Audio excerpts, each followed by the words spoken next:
Hi, folks. Welcome to another edition of the Ominous Hour. You'll notice that the usual music is missing.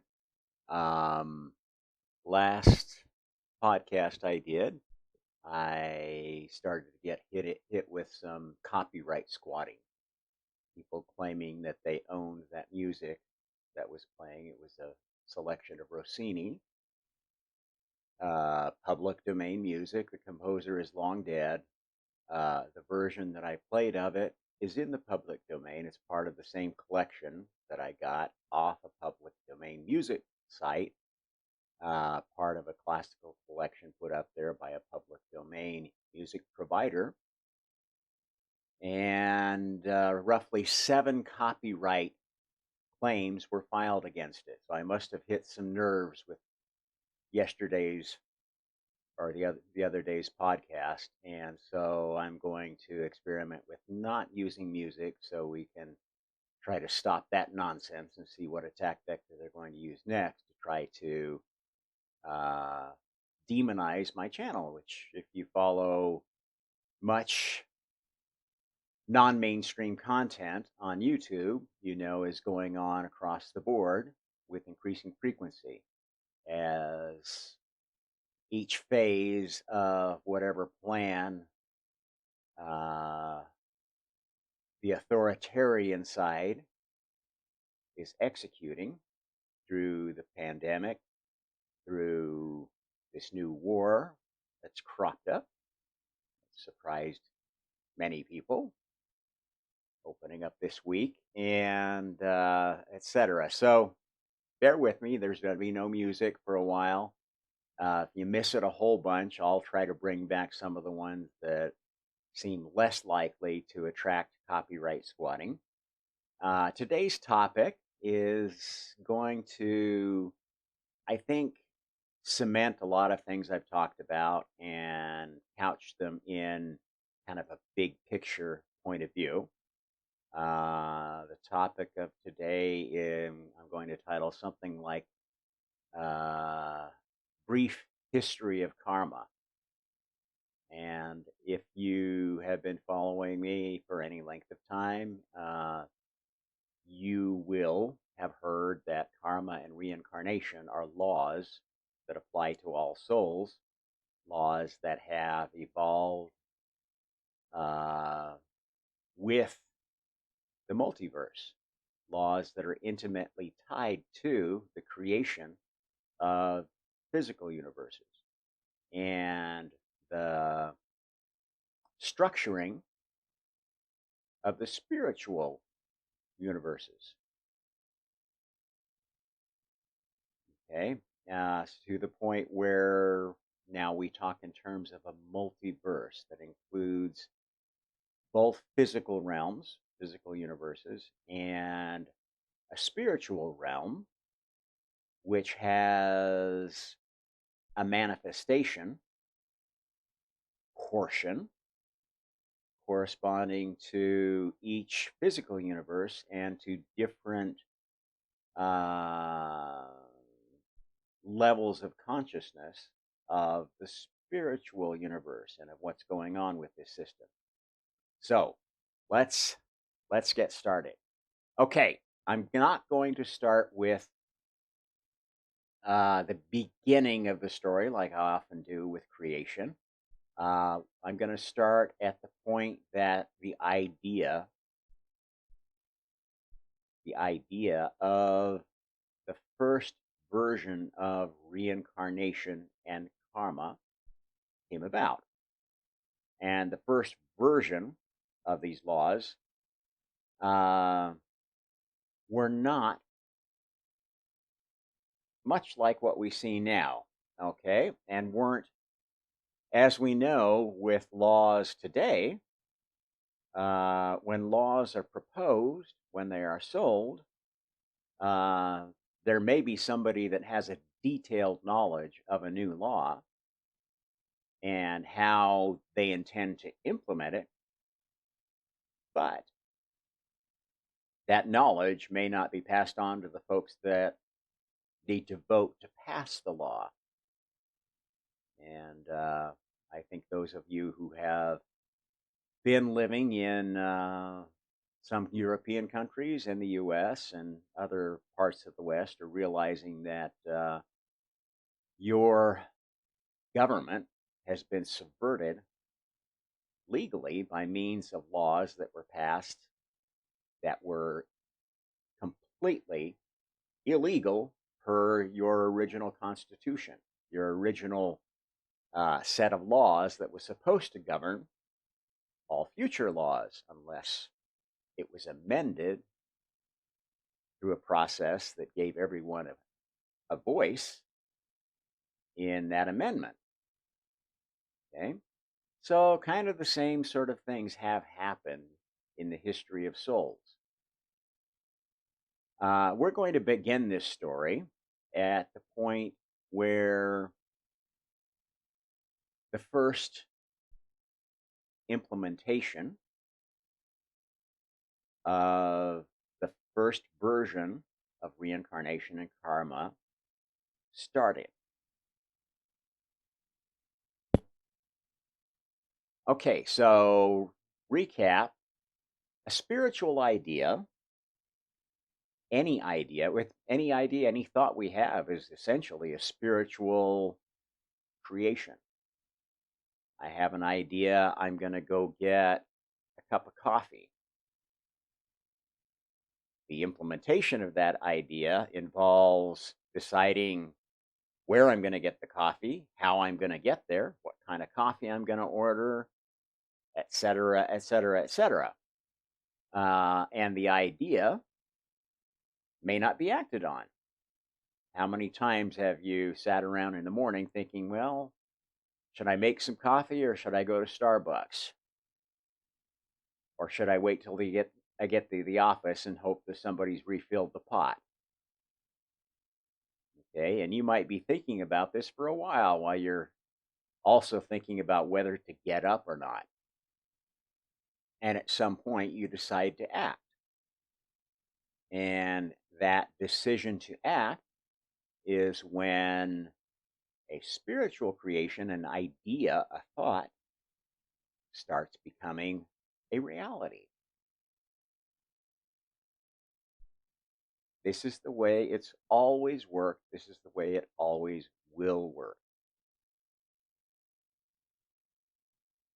And what we are witnessing in the physical world is an ongoing implementation of the idea of physical worlds. And they're getting more refined. New laws are being passed locally and globally all the time. The first laws were proposed by the spirit, the consciousness,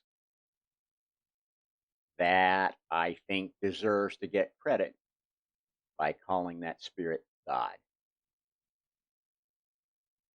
Because somebody that had the first successful idea, or at least so far, the universe is still expanding, of a way to create a government, an organization, a pattern for creation to continue and to integrate the ideas of new souls as new creations needed new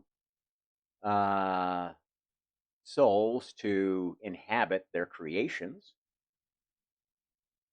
That's probably a soul you'd want to call God, or at least scientists would probably call that entity God.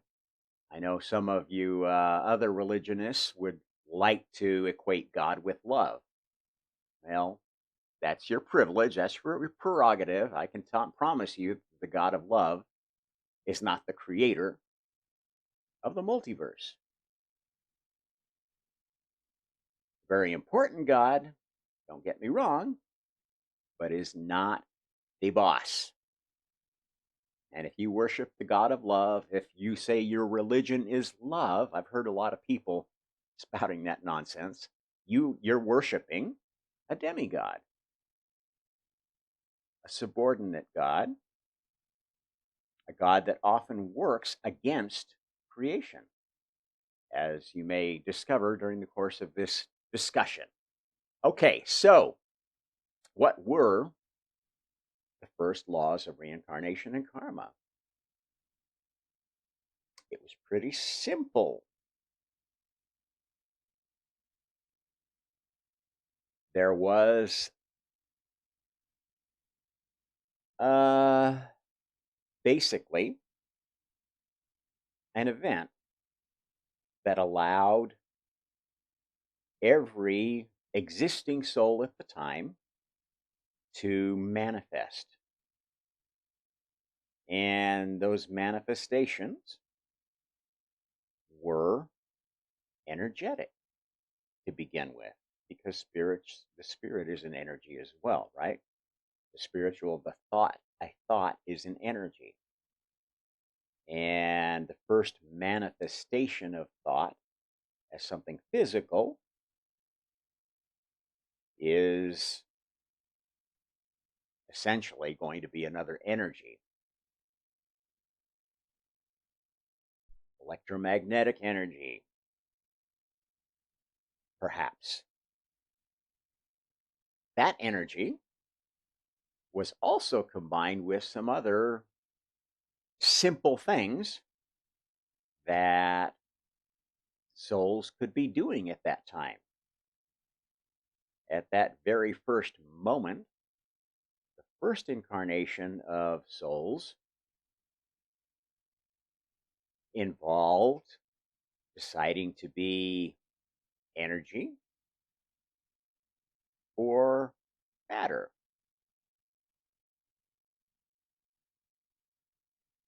Now, souls that decided to be energy is potential. Energy occurs in wave form. It's got a velocity, a direction, an amplitude, frequency, but it doesn't really have the capacity to do much unless it impacts with another energy or something physical, a particle. Okay, so this first this first version of the game was sold basically as a chance to design a billiard board, an energetic matter game where you bounced energies around. You tried to clump energies and matter together to create bigger pieces, stronger pieces. It was basically a three-dimensional chessboard. Okay, so what were the first pieces on that board, one might ask? Well, the first pieces were the first souls that began the first test of this idea. And this test was done, as I keep telling you, by very, very, very intelligent consciousnesses who had lots of time to think out how to do an experiment, how to argue over what the rules were, what the boundary conditions were. Okay? And if we come over here, let's start using our graphic here. If you're trying to create any kind of government, you have to have some leader, some supreme power, and some structure of the powers underneath it.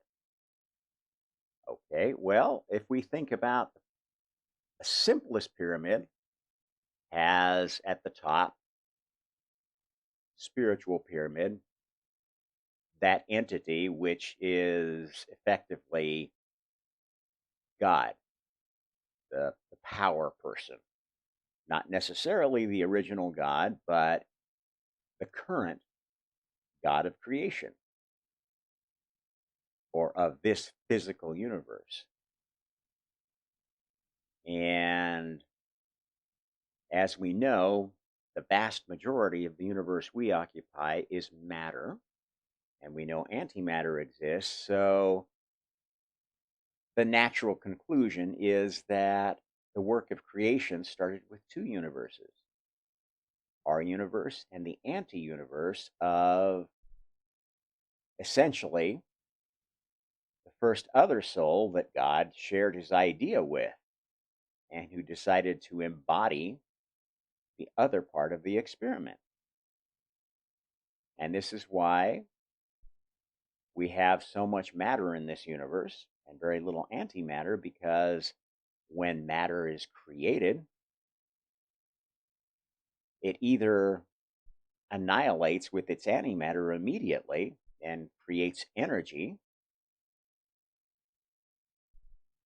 and the two souls that were the matter and antimatter get recycled, they get a chance at another life after making that decision, or these two souls go careening off into different universes. At the very first incarnation of the multiverse, there were two universes, a universe and anti-universe. This is pure logic. Ask any physicist, any action generates an equal and opposite reaction. Okay? This is simple logic, folks. I'm not spinning a story. I'm telling you science. Okay? So, this first version of the law of incarnation, because at that time that was a law of incarnation. It was a choice to embody something physical. And at the top level was one of these two masters of a universe. And within their universe, the next four souls that joined their team became the first four dimensions: 3 dimensions of space, 1 dimension of time. So there's actually 8 of these top level rulers of the first pyramid. As other souls got invited to play the game, they were tasked with inventing or proving the worthiness of an invention of something in the next level of existence. Okay, well, you've got time and space. What can exist in time and space? Different kinds of energy, different kinds of matter. And so this next level of creators that started playing this game, this first version of reincarnation and what eventually became reincarnation and karma, were building this structure that sort of established a pyramid of creation, the first pyramid system. It was based upon not where you were in the order of birth since the first soul, but based upon where you were in an order of ideas, creative ideas. Okay? So, as this system of creation evolved, this pyramid became very large. Sometimes the ideas were destructive, didn't work, and those souls could not maintain their experiment. So imagine if we had a bad idea of space time, this universe would crumble. It would not continue to function, expand, uh, leave room for more souls to create more things. And so it very well could have been that there were previous creations of physical universes that just didn't go anywhere. There may be still out there universes of other pairs of creators that decided, you know what, we're gonna do that same experiment God and call it the anti-God first son set out to do. Only we're going to do it with love being the core, be all, end all of everything, whatever that would mean. That might create another set of universes that involve completely different creators. Um, you can do a thought experiment and imagine what those universes might have evolved to, the challenges they may have hit, and what they would look like if they were still existing today. But I'm going to talk about the universe that we're in, or at least we think we're in until we're not. Okay, I'm talking about God's universe, the positive universe. Anti-God's universe is, I don't know, probably an interesting mirror image. It's not necessarily a mirror image, but it is basically structured to a large extent by the fact that it is the counter to this. If you're going to add more matter to this universe, you have to add more antimatter to this universe. And if you know the laws of quantum mechanics, you know that those particles have a quantum entanglement. And so the souls that are bound that way have a link to this alternate universe that sort of keeps those two universes tied, bound in some fashion. And essentially, this was at the top level the first government, okay? Because you can't just change anything in the universe without the cooperation, the participation of this anti-God universe. And so how does that work in practice, Rob? Okay, well, ideas of the souls in the God universe get tested in the anti-God universe before they can become universal laws. Until they're tested in both universes, they are just local variations to this one universe, which are under a lot of pressure to, through basically this pressure to change back to the old version is the law of entropy. Okay, entropy wants to bring, well, in the observable sense that scientists think of it, it is a return to chaos.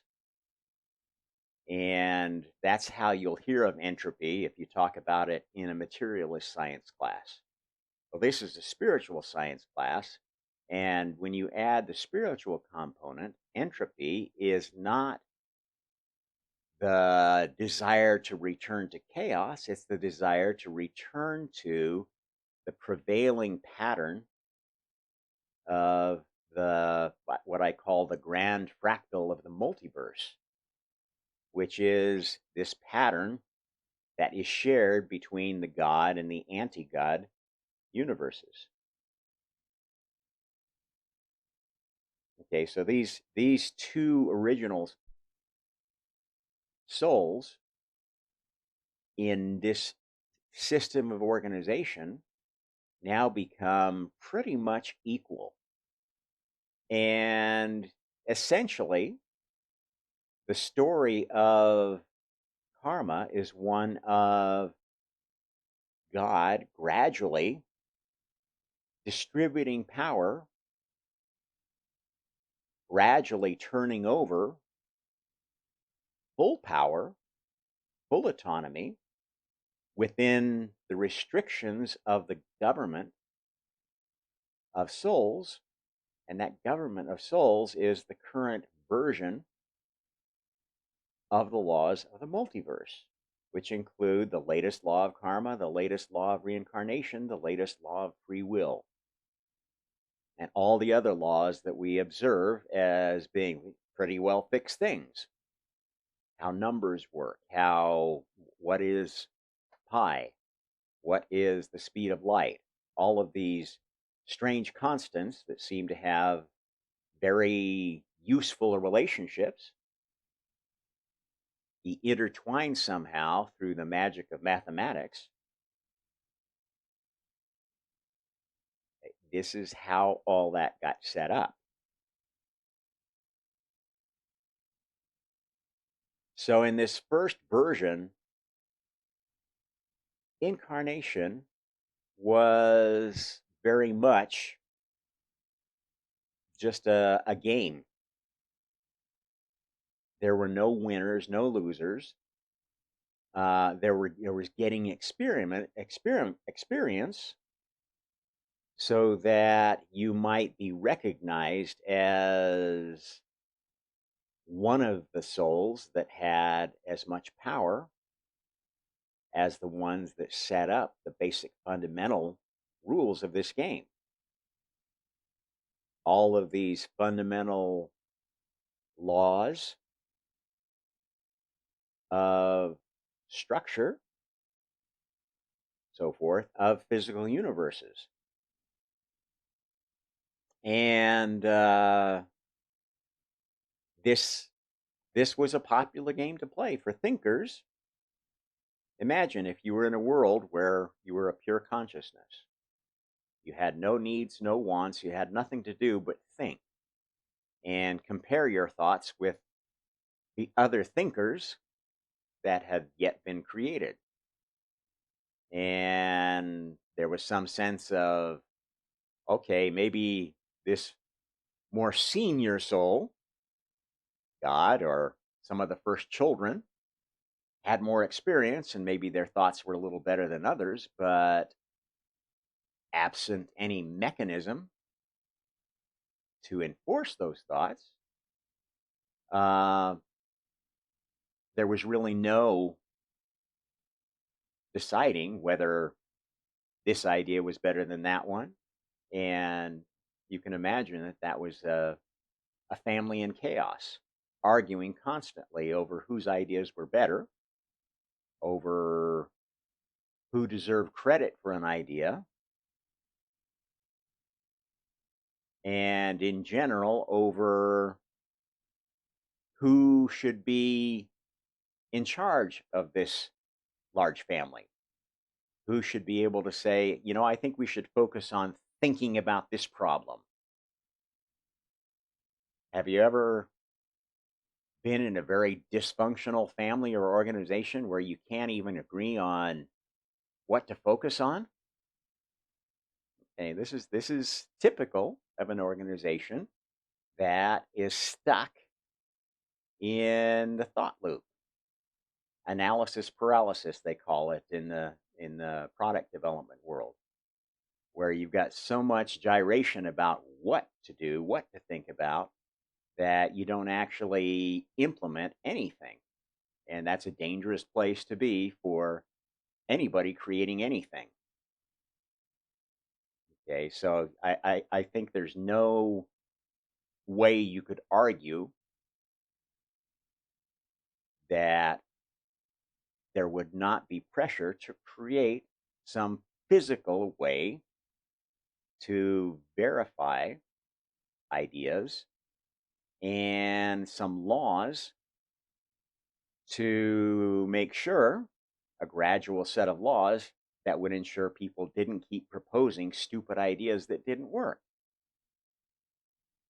Okay, so maybe in the early multiverse, one or the other side decided, you know what, let's make a limit on how fast energy can go, how fast matter can go.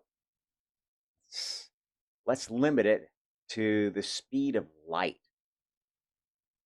And the other side says, oh, okay, well, that sounds like an interesting experiment, but what do we make that speed of light? Okay, so we'll do the experiment of varying, since you came up with the idea in this universe. If we're going to implement your idea, we get to do all the experiments to say how fast the speed of light is. What is the speed limit? Okay, you proposed a speed limit, and it's only fair that we get to do all the testing and finalize what that speed limit is. And that's how things get done in an entangled set of universes. Follow me. Okay, so what can we conclude from that level of the story? Creation has always a thought universe, an idea universe, and an implementation universe. And that's can be in either the God or anti-God universe.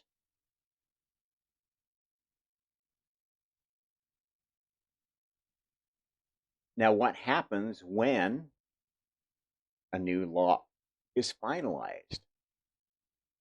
It's agreed to by both universes. Well, the implementation universe that has perfected the idea then needs to invade the other universe and make it the pattern there. How does that happen? Well, it basically starts with the owners of those two universes swapping places. And effectively, that makes the God universe the anti God universe for a while and turns, you know, the devil into the God. And this basically percolates down till the universes are swapped and everybody gets on the same page again. Following me? And if you think about it, this is very similar to how let's imagine in the modern world we have a major change, maybe a security patch or something like that, that affects all of Android or affects every system based upon the internet spec, the original internet stack that is, the root of all things internet that you've got to integrate with if you're going to build anything that lies on top of the internet. You have to integrate with that. Well, if there's a bug at that basic level, that fix has to percolate out to every other organization. Now, if you're in the tech world and aware of such things, aware of the work of standards bodies and so forth, you will know that there is a lot of pressure to keep things the way they are because many people don't want to change. It means that they're going to have to invest a whole bunch of money adapting all of their applications to fit the new pattern. And so there are those in standards bodies who work against major changes to standards that would drive low level changes to the internet. And there are others who have a vested interest in making big changes and who are so adamant about wanting to change something that they would actually advocate for throwing out the whole concept of the internet and making a new one and all of the implications that would have for infrastructure, et cetera. This is in a microcosm very similar to what's going on here at the spiritual level. And so you can think of these two universes, the God universe and the anti God universe, as essentially one system that alternate. And this actually, Microsoft works this way, versions of Windows. Have you noticed that they have two development teams and they alternately work on the next version of Windows? And one of the teams happens to be better at this game than the other one. And generally, every other version of Windows is pretty good. And the even versions are pretty good and the odd versions suck. Same system. And maybe the same bias because, as you can imagine, no matter how sharp this anti-God is, that's the kind of the leader of the anti-God team, their ideas, their methods, their testing, and etc., is not as good as the team that plays in God's universe. And therein lies the essence of the first inklings of karma. Because where do you think you get to play when you're a new soul? Are you gravitated towards the A team or the B team? As an elementary particle. Okay, this is the first struggle, the first conflict that every soul has is do we annihilate each other? This evil twin that I'm born with, this opposite? Or do we allow ourselves to be, or are we somehow attracted in two different directions? And this is the first manifestation of personality. If those particles are really identical, completely identical, they'll annihilate. They'll be so attracted to each other that they don't separate into one or the other of these universes.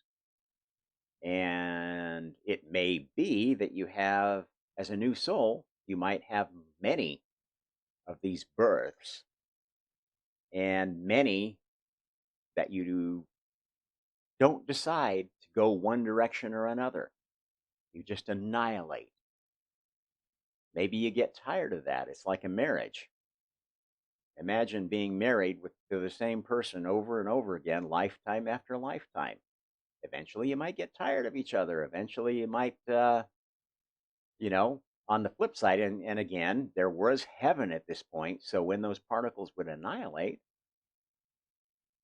they didn't just get destroyed. They got destroyed from the physical world, physical realms, but their souls went to particle heaven and got to talk about this experience and compare notes with other electron, anti-electron, proton, anti-proton attendees of the particle heaven, and find out what their experience was like, and start to hear about, well, you know what, we decided not to stay together this last time, and it was really scary at first being alone, but then I ran into this weird kind of thing called an electron, and we had a different kind of marriage. It was learned a lot from it that I'd never learned from my first partner. And so I decided that I'm gonna keep trying to learn more about these electrons, and then somebody else chimed in, oh, you think that's neat? We ran into some other cats that were hanging out together, and they introduced us to these strange folks called neutrons, and we could make bigger things with those. And I mean, this is essentially the process of the development of different kinds of matter, different kinds of energy through the interaction of souls experiencing incarnation. And karma, effectively at that point, was just based upon public opinion. What was popular, convincing, oh, you should try being helium for a while. Oh, it's really fun. You get to start forming after a star of a certain size gets to a certain density, and it allows you to basically be part of the family of a lot more interesting stars. And of course, the stars themselves are collections of things, and collections of things are collections of souls. They need a government too. And so, in this pyramid of governance of this first universe, this first multiverse, the inventor of stars had a lot of power and a lot of clout, because basically every star that got created was a variation on their idea, an implementation of their idea. Are you following me? Okay, so this pattern of creation continued, and some souls focused on creating new and more interesting things to do at the small scale of things. I'm busy. I'm working. Mm. And some specialized at creations on the large scale of things. And some focused on, gee, there's interesting things we can do in between. I can do chemistry. I can invent new molecules, new ways of matter interacting, new properties of elements that allow it to interact with other new elements in certain ways. And some ways became preferred, and those became laws. And we began to have laws of chemistry in this system. And the inventors of the laws in chemistry had quite a bit of power. So this pyramid became quite a complex thing. And some things didn't have to develop much from where they started. Once their laws became pretty well fixed, you can imagine that, like the first element, hydrogen, it's an incredibly important element and interacts with a lot of things, has an incredible number of laws that apply to it at both the small level and the macro level. It's the starting point of the stellar furnace. the starting point of the most interesting chemistry. But it's also an area where at some point there get to be so many laws, so many rules, so many things that you're not going to be allowed to do again. Well, you may be allowed because in the anti-God universe, that's where you go if you are prone to keep reinventing ideas that have already been proven unworkable. And this is how the karmic bias between God's universe and the first anti-God universe began. And this is where the first concept of good and evil began. Good being developing in consistency with the laws of God's universe, and evil being developing ideas that were inconsistent, that had already been tried, that lead to bad things, that lead to conflict among souls, unresolvable conflict that leaves everybody feeling bad.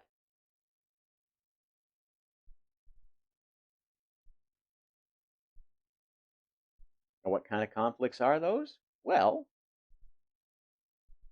we talked about how souls develop their basic relationships. Particles have this relationship with antiparticles. And at the purest sense, when you're talking about a soulmate, there's probably no soulmate that's as special to a soul that began its life as a particle as the antiparticle that's out there somewhere. The soul of that antiparticle, which has been reborn and reborn and reborn, and may now be the soul inhabiting a human being. Maybe the soul inhabiting a human being in the anti-universe, and may always be there. And if that's the case, and you're their counterpart in God's universe, you're never going to meet that soulmate, that special soulmate that was part of your creation. The one that, I don't know, it seems like God in the mirror, maybe. And there's a certain fraction of humanity that is basically stuck in this desire for that soulmate, that special secret other, alternate ego that is so attractive that I could annihilate. I could completely absorb myself into that other soul. And that some people feel that strongly. And that gives them a certain bias of mission, a certain trajectory for karma. And souls of that bent tend to be very, very consumed with the idea of attraction. And if they've developed human emotions through their lifetimes, through their incarnations, that law of attraction, their devotion to attraction can take on the aspect of love.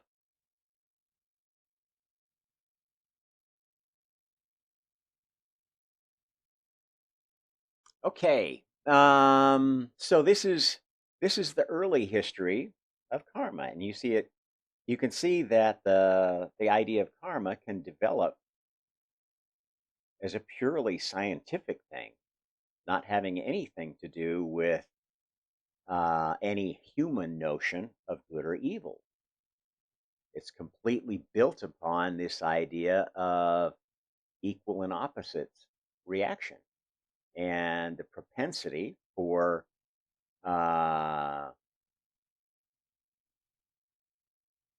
equal and opposite reaction. So if a good idea occurs here, it must be balanced by a bad idea there.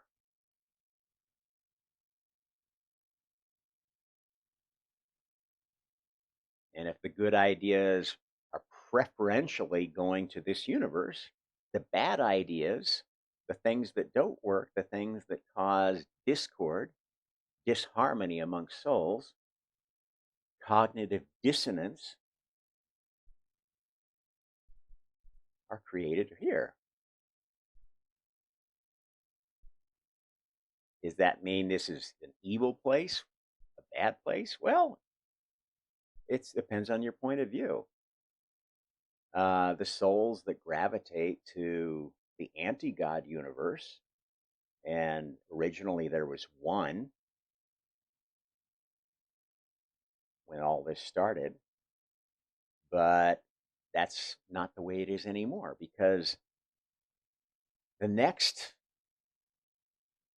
incarnation of karma, the first obvious incarnation, happened after this system of creation developed midpoint, the low level of the scale, the high level of the scale.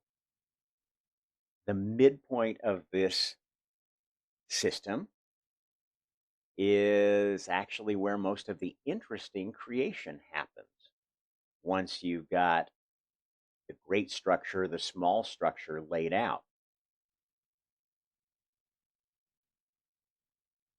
And that midpoint is where life develops,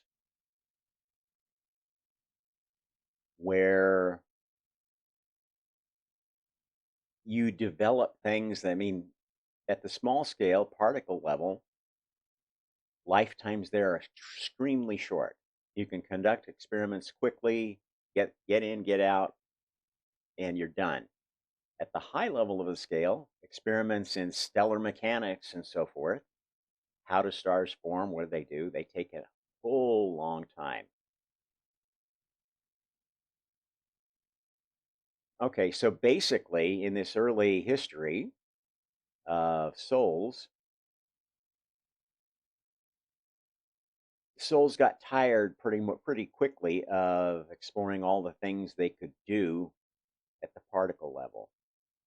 And the ones that gravitated to the big projects, creating galaxies, creating planets, stars, planets, etc., had to be patient.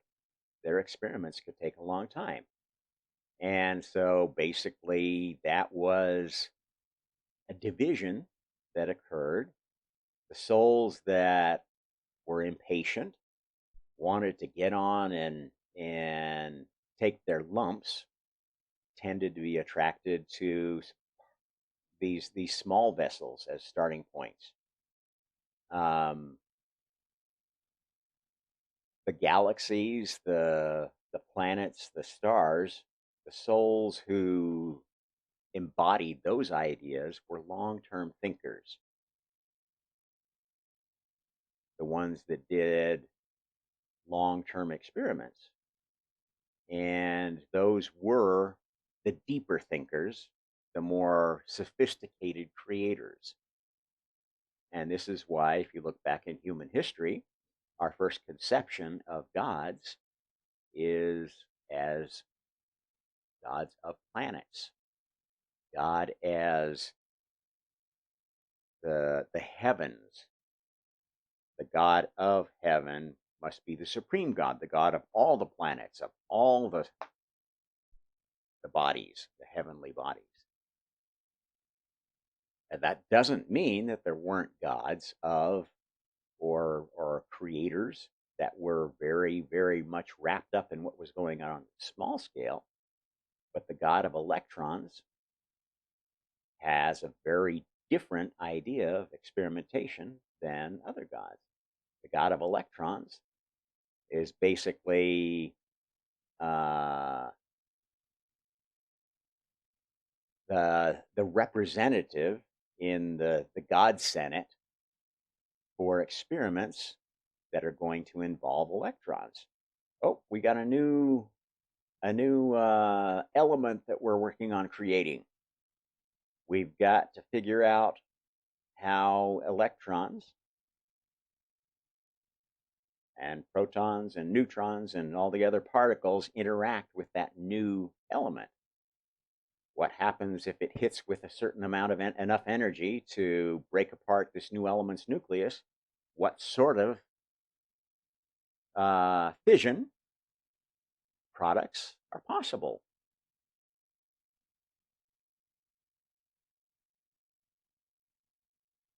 Now, if you've got to go get the buy-in of every planet, every galaxy, before you can make a change like that, that process is going to take a long time. So, how can you keep creation going, keep new ideas going, give creators hope of their idea ever hitting the finish line in this early non-emotional, more scientific version of reincarnation, karma? Well, this is where an invention like DNA would be very useful. It allows you to create experimental vehicles for testing new laws locally on whatever planet that species that DNA creates lives on. Okay, and if you further add the idea of, well, these DNA creatures, they have a species oversoul. The oversouls of the individuals may be relatively new souls, but what if we give this species the opportunity, the ability to attract intelligent souls and the apparatus to process thoughts locally so that ideas can be generated from within a physical incarnation, just like they're generated in the spiritual world and then made manifest. And just like you can imagine these two universes banging back and forth between idea and test, now you can have many ideas going on in the physical universe being tested in different portions of it. And in order to set up a test bed for that idea, you don't have to use the entire universe as a test bed, as was maybe necessary in early versions of this game.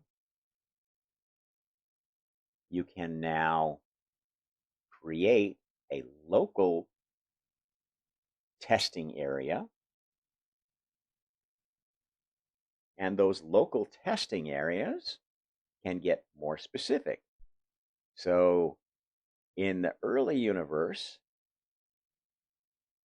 tests happen in the whole universe. The early Big Bang, all of the experimentation was happening within the context of this clump of newly implemented ideas that was whatever it was when it first existed. And this is a huge area of study for physicists to try to, through the remaining evidence that they can gather, find out what this early universe was like. It's not easy to do, especially not easy if you assume that all the laws that we see now were still the same back in that early universe. Because I'm telling you that they could change. Laws are just implementations of ideas that have gained enough spiritual support to overcome all opposition and become part of a pattern, a fractal pattern that sets the gravity, sets the preferred state of the multiverse. Okay, so experiments started at the universe level when somebody had the bright idea of clumping some of the creations of this early universe into galaxies and attracting matter and energy of a certain resonant spirituality into a galaxy. Now, how would you do that? Well, you have to say, this galaxy, my idea for this galaxy is this. This is the thing I'd like to uh, demonstrate is a good idea. Well, one of those galaxies happened to be the idea of the creator of the next edition, the next version, the next uh, uh, corollary of reincarnation and karma. What would that be, you ask? Okay. Um, Up to this point, there wasn't really any particular sense of which of these creations was actually a better idea. It was hierarchical in the sense that, you had God at the top, you had the first four dimensions, the gods of the directions and time, definitely, forming the base of this top of the pyramid. And below that, you had a lot of ideas. I'm not going to say what the next, let's see, how many would there be here? It's 1, 2, 3 by 3. So there's 9 souls at this next level. I'm sure that you have some awareness of the importance of 9 in many versions of spiritual thought, explanation of the universe in spiritual terms. In fact, it's interesting. 9 plus 4 is what? 13. One more than 12. Interesting. At any rate, souls became unhappy with this idea of, well, okay, the most important ideas, of course, are space and time. Anything else falls below that. Well, you know what? There's ideas here that we've had, things we've developed, like maybe the first thinking species, that the creator might have said, you know what? Uh, Creating a physical thing that can allow a soul, a spiritual thing, to do its own creations, to create its own ideas, to have the same ideas or maybe as good or better ideas as disembodied souls, the souls in heaven. That's probably one of the best ideas that's ever come about. And they should get credit for that. They should have some recognition in this pyramid. In fact, their idea is probably more valuable than these ideas, at least at this point. These guys that invented space and time are kind of resting on their laurels. There's nothing left for them to do but basically point fingers at anybody that tries to violate, the supremacy of their idea. Um, and so this creates tension within this structure, and tension is conflict. And this time the conflict was even more personal because it involved creations that were not only embodied, but actually you kind of felt like they were you. They had your identity. Okay, the oversoul of a living creature is going to have a very, very different experience and a very different attachment to that experience than the oversoul of an elementary particle or of a galaxy.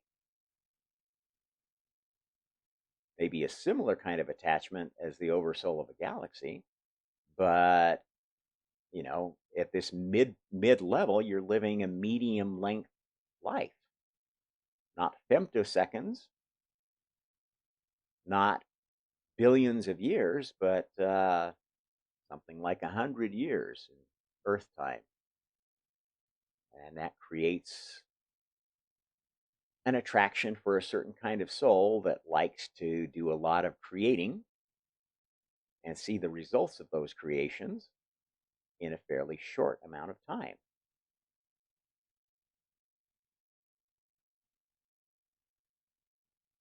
Okay, so we need a new version of these laws.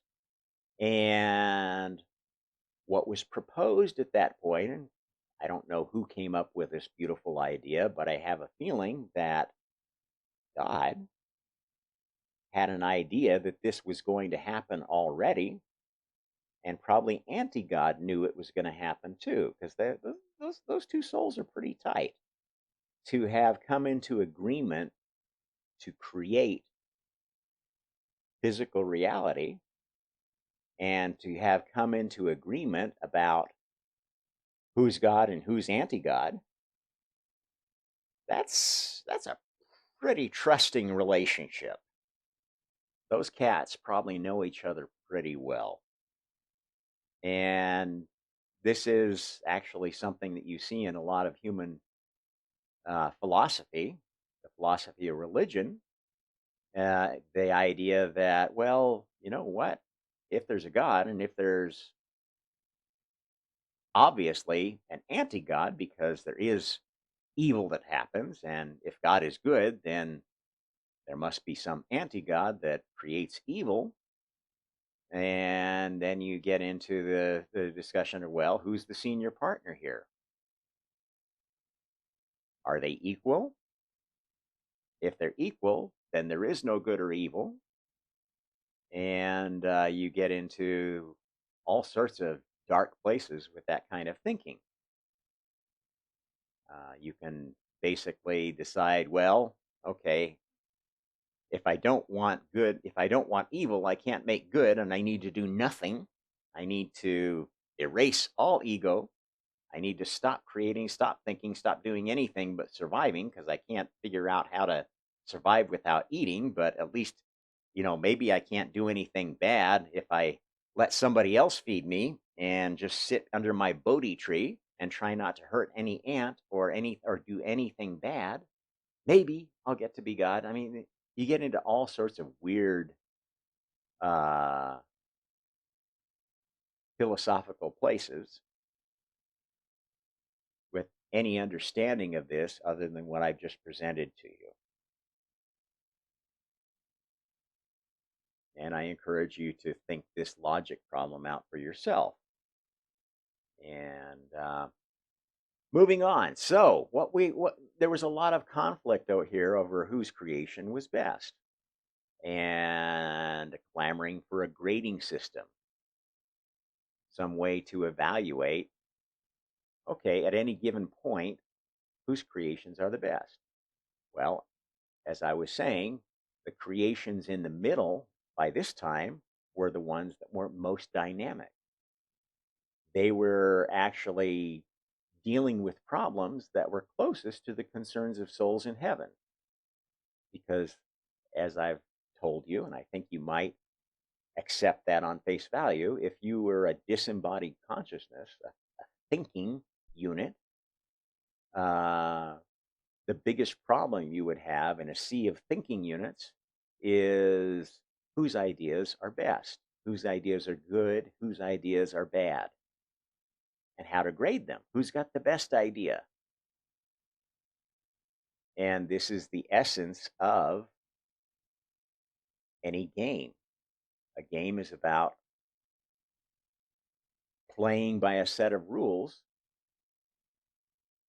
to determine who's the better player. And how many times you play the game and how many wins and losses kind of define who's the champ. Okay, so the next version of karma was a grading system for this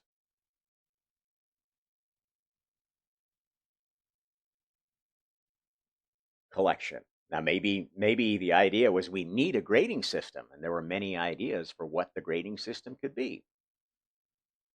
And as I was saying, at this point, new ideas didn't get tested in the whole universe, anti-universe, one or the other. New ideas were starting to become tested in sub areas of those universes.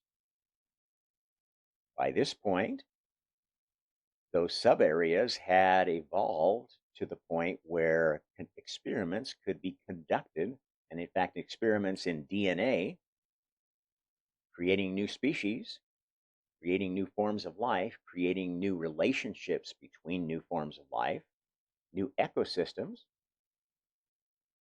was something that happened on a planetary basis. So, there came a phase of the universe where planets were being created as test tubes for new spiritual experiments. And the nexus of those spiritual experiments was what we call karma, a grading system, a rule system for souls to say what soul gets to say they're a god, what soul gets to say that they're the best scientist in the multiverse,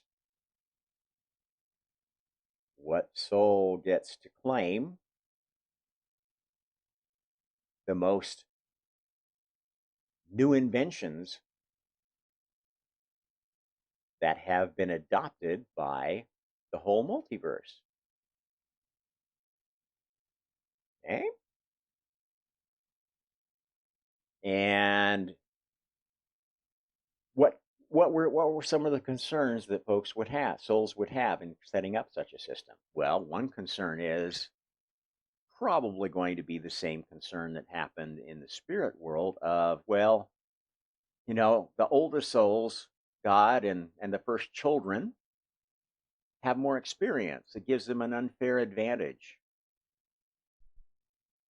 They've created so many things already. And then there's also like an unfair advantage of the souls that have already created things like planets, or the idea of planets, or the idea of DNA. They kind of have a built-in advantage in this system. And if we're going to make everybody a system that everybody wants to play in, even the new souls that have just popped into existence, we have to make this system more fair, more balanced. And so one of the leading ideas for doing this was the idea of reincarnation amnesia, the idea of karma, fleshed out with uh, some ideas that represented the emotions that souls were feeling. And yes, souls felt emotion. parent feels love for its children. A child feels love for its parent. God, being the parent of all souls, attracts a certain amount of love. But children also feel resentful towards their parents to the extent that their parents try to control them, try to manipulate them, try to limit them.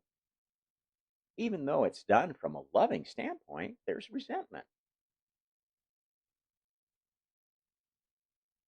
And this applies in other relationships too. As you create relationships in the physical world, you can imagine that uh, the oversoul of a galaxy would have some resentment towards the oversouls that were getting a lot of excitement and fun out of creating planets now. And so the win for those oversouls of galaxies might be, you know what? This galaxy game used to be a lot of fun, but it's not fun anymore. I know I've got a lot of prestige and whatnot because I invented this certain kind of a spiral galaxy, but and many people copied that idea, but there's just not too much excitement, and things just don't happen very quickly here.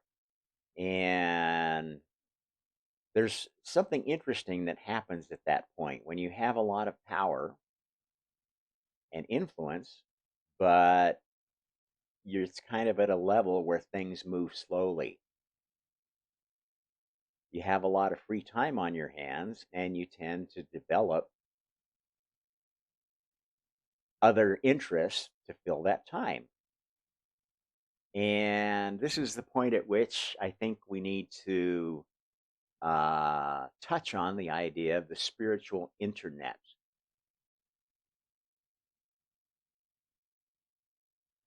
Okay, so here is one of the things one of the rules that came into existence in all this that makes the game more interesting.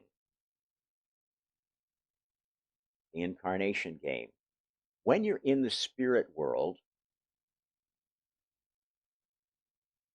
when you're not incarnated, when you're between lives, you have the opportunity to remote view other lives, other souls that you have some sort of affinity for, some sort of entanglement. And this is how many of the souls in heaven who are not incarnated spend a lot of their time. The couch potato gods, you might think of them.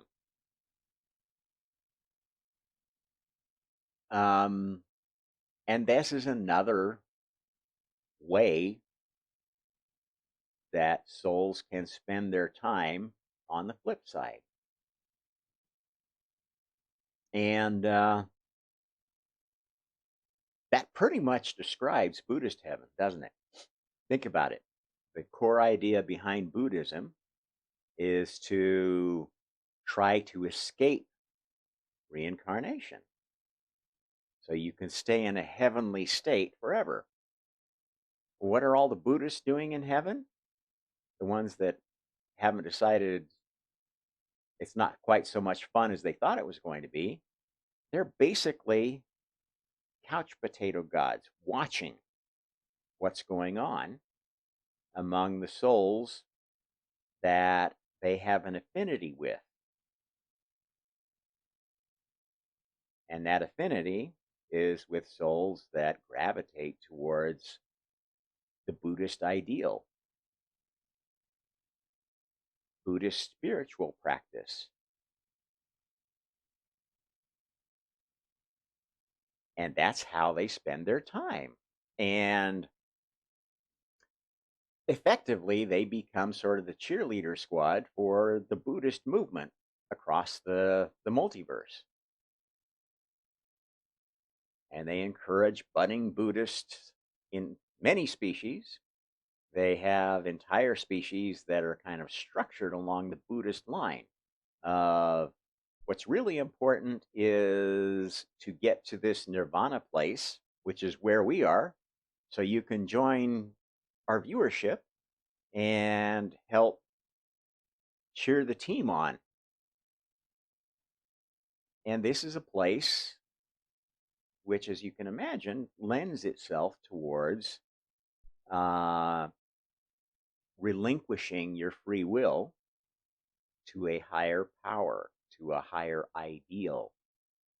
And the Buddhist heaven and related ones are very big into hive minds, big into systems that uh, coerce or encourage the individual soul to abdicate its free will, abdicate its decision process to a more central spiritual power.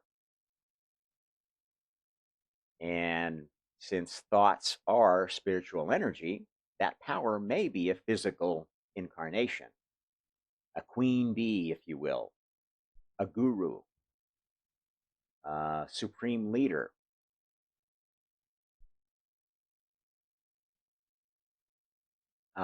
This is a popular idea of how karma should work. And it's an idea that was retained in God's universe, not because it's such a good idea, because it does foster authoritarian, elitist governorship, both physically and of spiritual, in the spiritual realm. But it turns out that there are some souls that really work well within that kind of a system. And those are the souls that will gravitate toward being sustainers. The bee species is a perfect example on our planet. They're a hive-minded species. The individuals of those species do not have a lot of independent thought. They're told what to do, when to do it, and they are told that their individual lives have no value. They can be thrown away in myriads to conquer another ant hive, to go defeat the queen of another beehive, to go defeat some creature that happens to want to get at their honey. And watching Winnie the Pooh is a lot more fun when you think of it in spiritual terms, especially since folks that have been doing that have started attaching the characters to various people in our current little geopolitical drama. I don't know if most people are aware, but Xi Jinping is known as Winnie the Pooh. And the Chinese have come up with some good identities of other people in the Communist Party corresponding to Piglet, Eeyore, et cetera, et cetera. And this is one of their favorite ways of talking about politics without mentioning names, and which is why some of these terms are now being censored in China.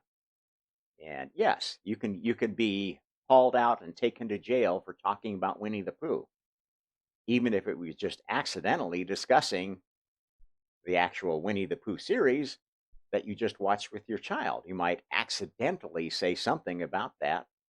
And I have no doubt that eventually is going to be mass censorship of that cartoon just because there are certain episodes of it that are just too close for words to the latest political jokes going on behind the scenes. Anyway, that's a digression, but I think it was an interesting one. Um, there have been many planets where different conceptions of what should be the law of karma exist, with different ideas of how this system should be scored. And some were useful ideas and they were retained, and others uh, maybe only exist locally. Um, we don't have any intelligent hive-minded species, highly intelligent hive-minded species on this planet. In case you haven't noticed, humanity is, or at least doesn't have, a strong propensity for hive-mindedness. Now, what's interesting with our current history is that we've been inventing and refining ways of trying to create a hive mind. The old world order, based upon the Catholic Church, their role as the self-proclaimed representatives of God on earth, and their structure leading up to the cardinals and the Pope,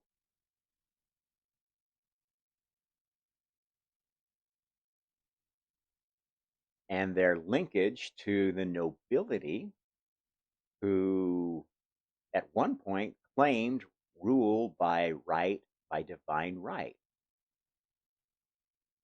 That is essentially an authoritarian system, essentially a communist system, a system that makes the oppressor an anti-god, Satan, the devil, and the savior, the church, whose representative is the dictator of the church, the Pope. That's the old world order, and that was, at one time, the plan for basically giving all of humanity what was envisioned as being a divine government.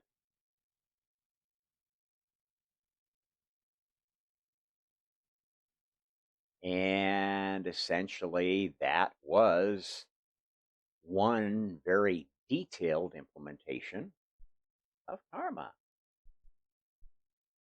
Where did the human idea of karma come from? It came from the Hindu civilization. How was that civilization governed?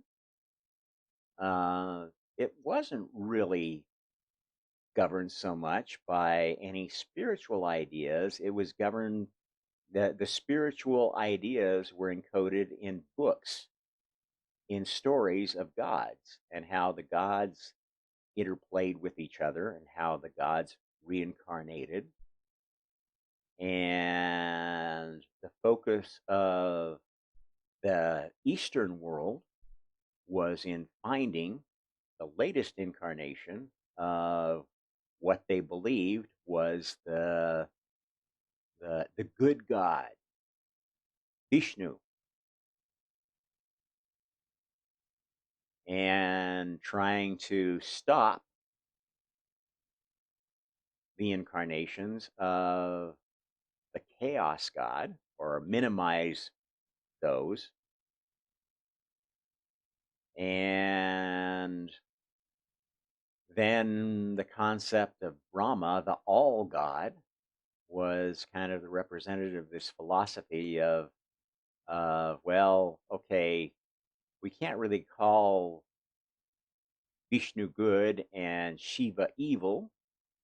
So let's say that they're just different forces and it's all part of one force, Brahma. And let's pretend that this stuff we call good and evil is just an illusion. It's not really happening. Don't let it get to you. Which is easy to do if you're, you're a prince like Siddhartha, Gautama, the various incarnations of the Buddha, or people who claim to have a particular lineage, like the Dalai Lama, spiritual lineage.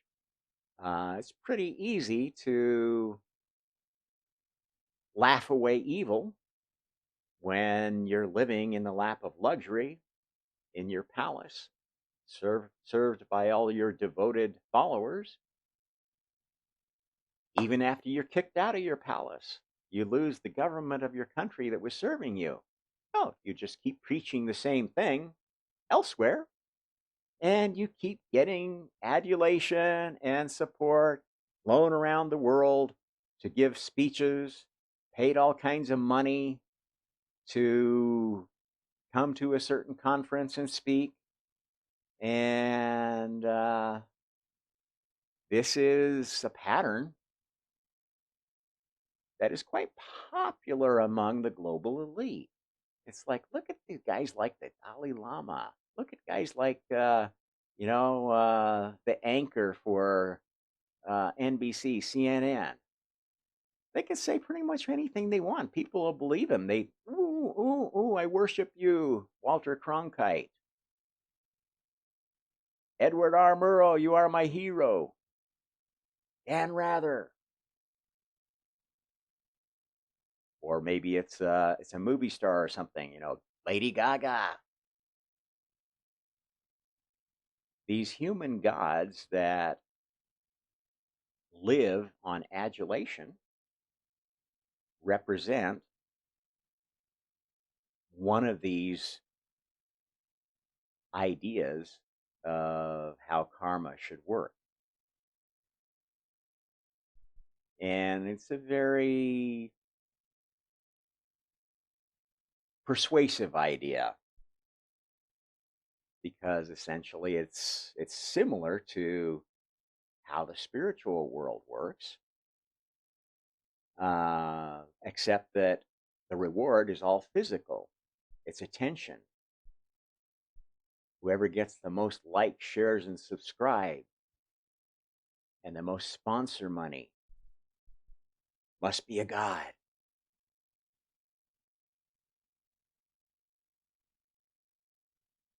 This is how you might envision karma working if you didn't have a real spiritual world. If you didn't have some sense of what the goal of creation was and where humanity fits in the scheme of creation. And it's a pretty dark place.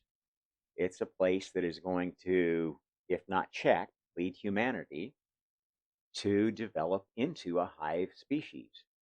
How are hive species structured? They have specialized worker bees, soldier bees, servant bees that bring the food and the resources to the queen. And the queen typically has a court, the beautiful people they keep around them. There's a specialized set that are allowed to get near the queen. And they're the ones that deal with all the servants, so the queen doesn't have to go be fondled by the lowly worker bees who get the food. Doesn't have to deal with the generals who lead the soldiers in the field. Doesn't have to really take any personal responsibility for all the death and carnage that their rule causes. Sounds familiar? Sounds like many governments, many organizations in humanity now? Yes. These are all trending towards hive-mindedness.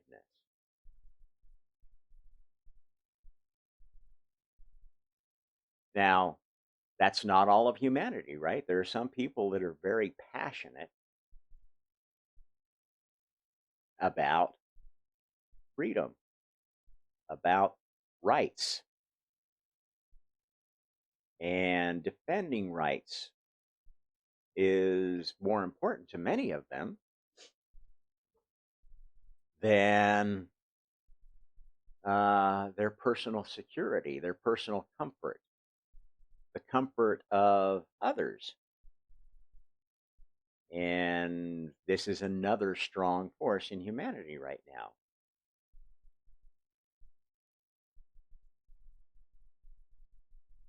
Those two forces are what has driven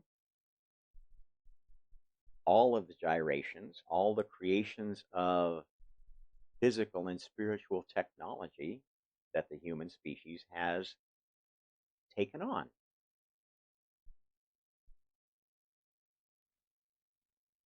Now, if we were the first species that came up with the idea, the Buddhist oneness idea, the Buddhist religion, we wouldn't have found hive species already here. That was somebody else's experiment. And the product of it was reused, was kept around, not as a model for the entire universe, but as a useful tool for other experiments. The smart bees don't live on this planet. The smart ants don't live on this planet. A dumbed down version of them is what we found when humanity started giving names to things, started developing spiritual technology, because words are a way of expressing thoughts, and thoughts are spiritual technology in disembodied. Putting them into words makes them more concrete, especially if you write those words down on a building or in a book or on a disc. That's spiritual technology. Preserving spiritual technology so future generations can build on it instead of having to reinvent it every generation, which was a model that would have been in place if the species in charge of a world had no need of communication, could do all the communication telepathically. You wouldn't probably have developed a sense that you needed to write things down, store a permanent copy in case somebody needed to go back and look at the sequence of orders given by the supreme leader and question, oh gosh, if we'd done it this way instead, that might have worked better.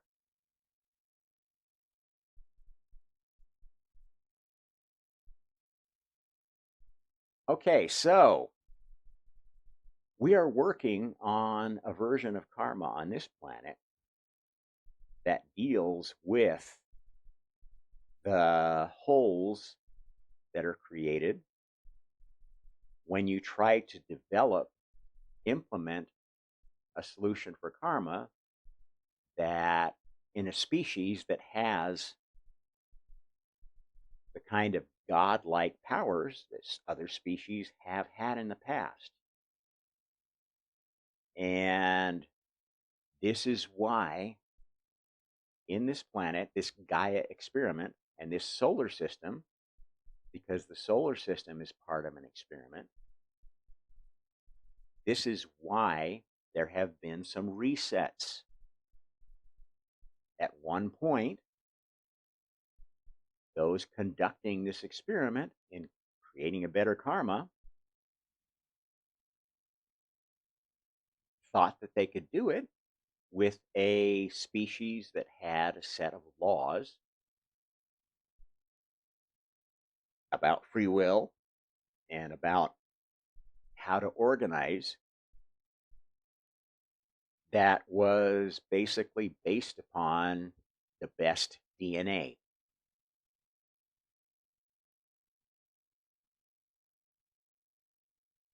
And the DNA was best according to their lights, in how easy it was to manifest various kinds of spiritual power: telekinesis, telepathy, remote viewing, uh, the generation of power through sound or through thought, even. And these are the kind of species that originally came to this planet thinking to create a paradise, or thinking to create an anti-paradise. Some of the species that visited here were looking for resources, looking for slaves, looking for minds to control and manipulate. Others came here looking for species like them that might be taught to develop in the directions that they thought were the best. Some of the species, perhaps, had a higher awareness of what this game was all about, and knew that there was a competition going on developing the best version of karma, and perhaps knew that God's entry in this competition happened to be this crazy little planet, Earth, the arm of this spiral galaxy, the Milky Way, that had been the target of many other versions, successful versions of this idea of reincarnation and karma. This is a very special galaxy. Others probably have a lot of similarities, but the important things that were created have been tested in this galaxy, in this solar system, on this planet. Not all of them, but the galaxy creating the Milky Way was the creation of a test bed for God's experiments, after God decided, you know what, I think we need to change the rules so that not just me and my first son get to be senior creators, get to be full designers of experiments. Let's let the owners of galaxies and stars know what's possible if you let the right other galaxies, other stars, send emissaries, invade with chemical viruses, with DNA viruses, whatever mechanisms of invasion have been perfected there to take part in other experiments. And yes, there are some owners of these galaxies, these planets, who may have a lot of technology but not have much awareness of the game. They may be playing it very selfishly, thinking that they're still in the process of perfecting their version of the perfect physical government, the perfect physical civilization. And if they're stuck in that mindset, that's an elitist mindset, right? If you think what you're doing is perfect, then you're going to want to take it and install it everywhere and force it down everybody else's throats.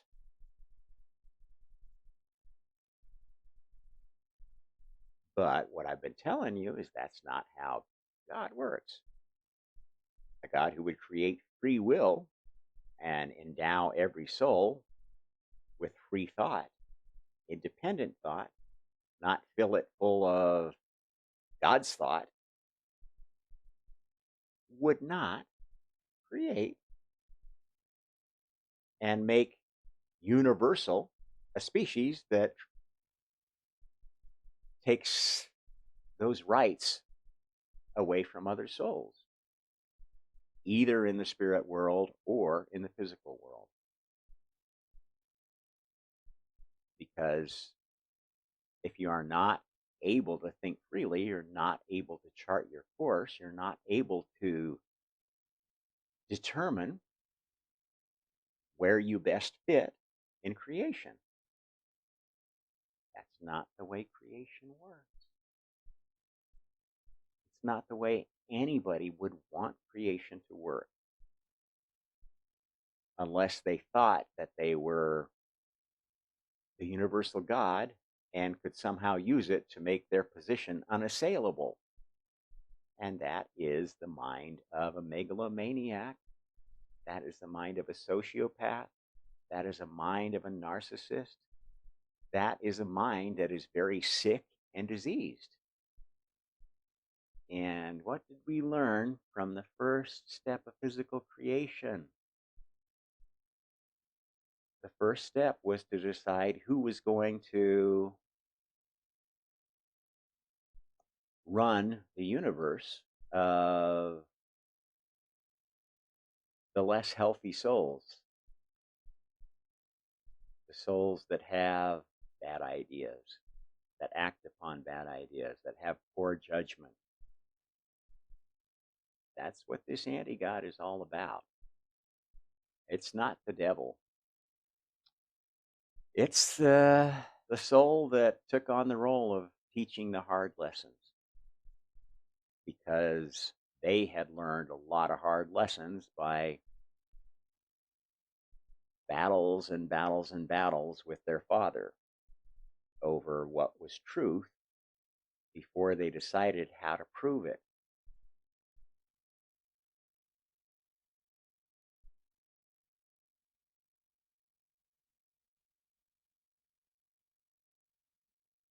So I hope that this discussion has helped you understand that what I'm talking about is very logical. It's very consistent with every scientific principle.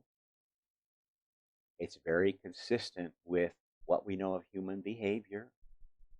It's very consistent with what we know of the recorded history of humanity and all the variations.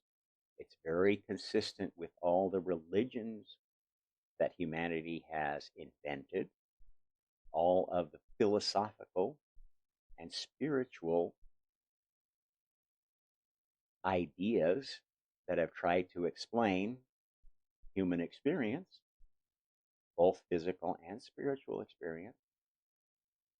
And it's consistent with the fact that we are at kind of a conclusive point of the story of the Gaia experiment. Okay, so let's get on to, let's do a little prophecy here. As I've told you, the experiment concludes when God himself incarnates as a human, as the chosen species, and wakes up to a full awareness of the divine plan. When would that happen? When God reaches the 12th level of consciousness.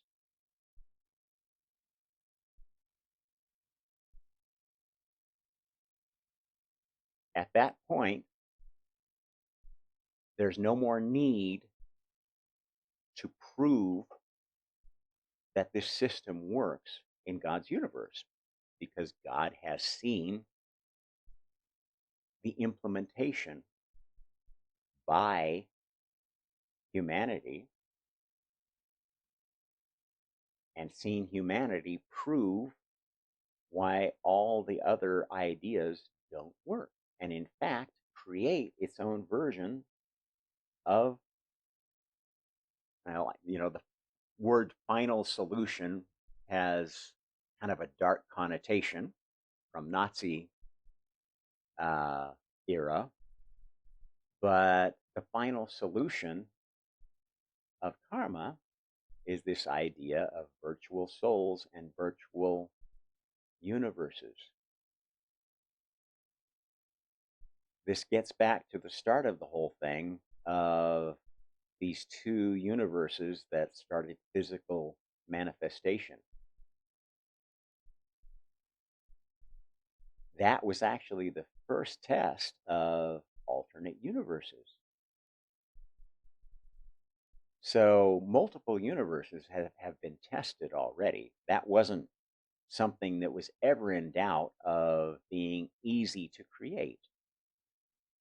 And there have been two universes working since the very first version of Incarnation. And those two universes have been, up till now, the implementation of karma. You play in God's universe until you stop playing according to the rules. You start taking steps that are very far outside nature, developing ideas that are inconsistent with nature. They may be beautiful ideas. Fantasy is a wonderful avenue of exploration. What if?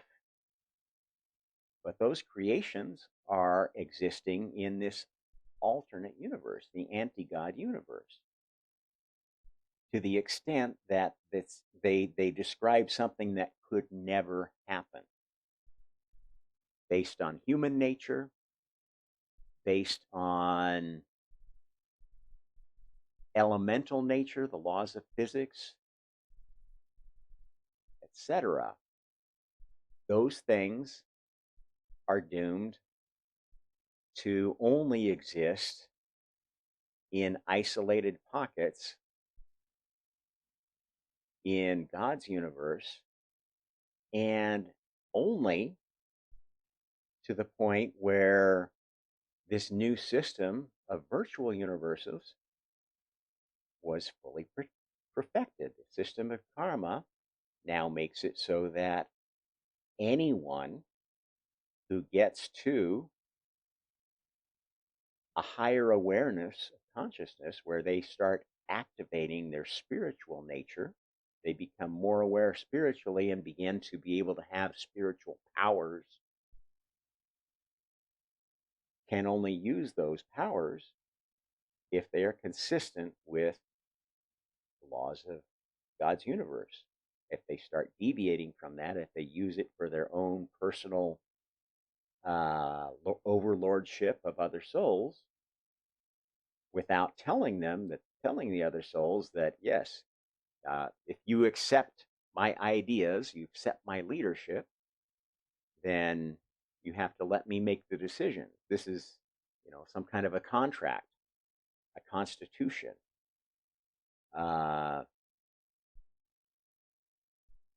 This is the difference between a fair law, according to karma, and an unjust law. A law that souls sign up to is a fair law. And yes, you can sign up to be part of an authoritarian government, authoritarian regime. But to the extent that that regime has to be enforced by infringing upon the fundamental law of free will, the fundamental law of free thought, you are enforcing a set of laws which is inconsistent with God's law. And you will, as the administrator of that law, as the creator of that state, that organization, you will come to inhabit the anti-universe, and you will gradually find yourself not given opportunities to play the game anymore in God's universe.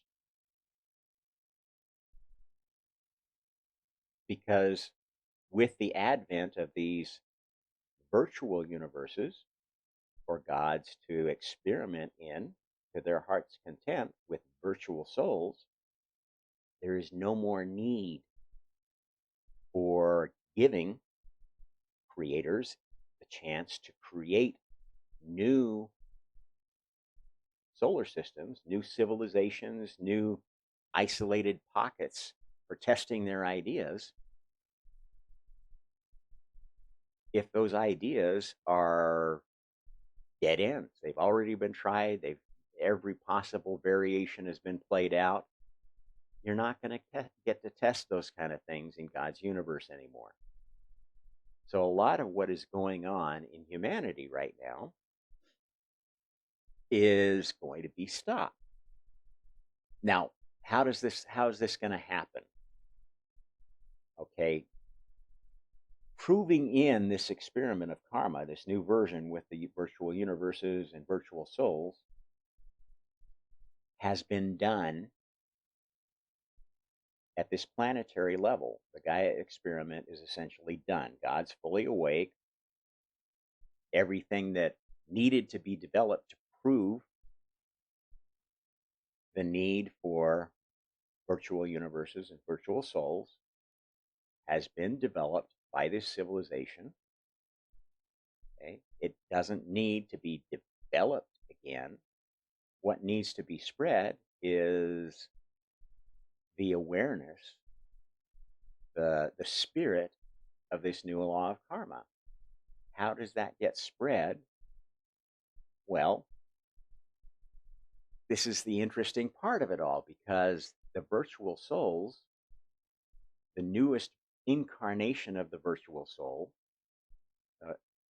you remember we talk about hive species. The first hive species, the bees, have a different kind of virtual soul than the karmic virtual soul. Okay? Their souls give up their free will, but they don't get anything for it. They live a life with low awareness, few options. They die, they reincarnate, and they don't have this ability to advance, this ability to move to a new level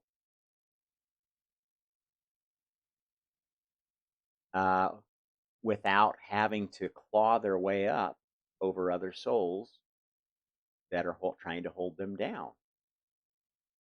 That's what this virtual soul experience is like. You wink out when you're about to do something that's going to get in the way of someone else's experiment,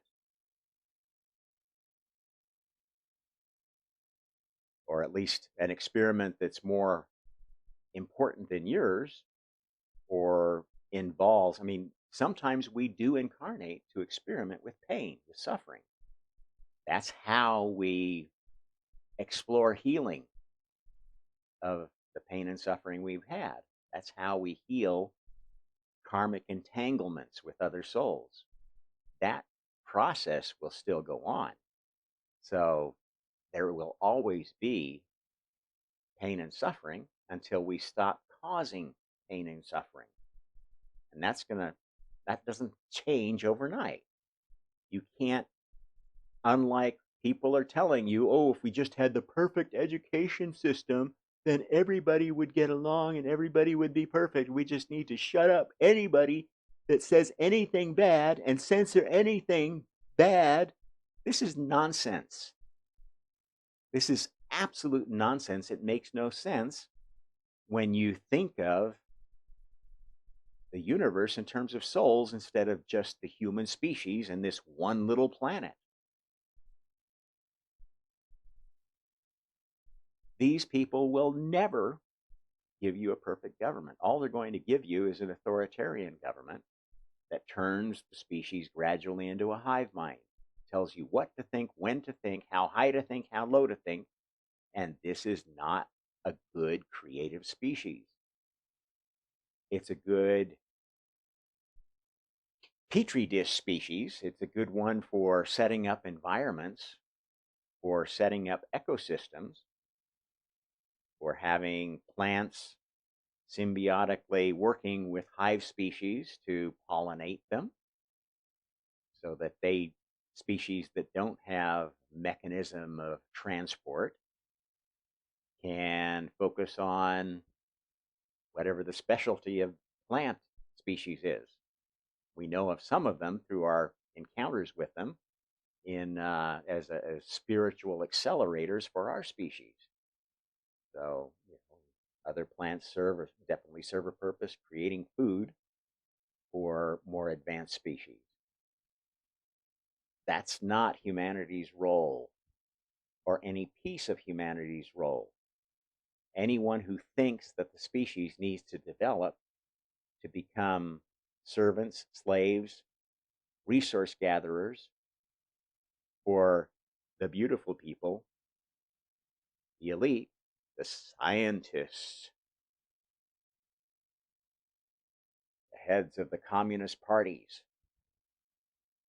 That idea has been tried so many times and it's such a dead end.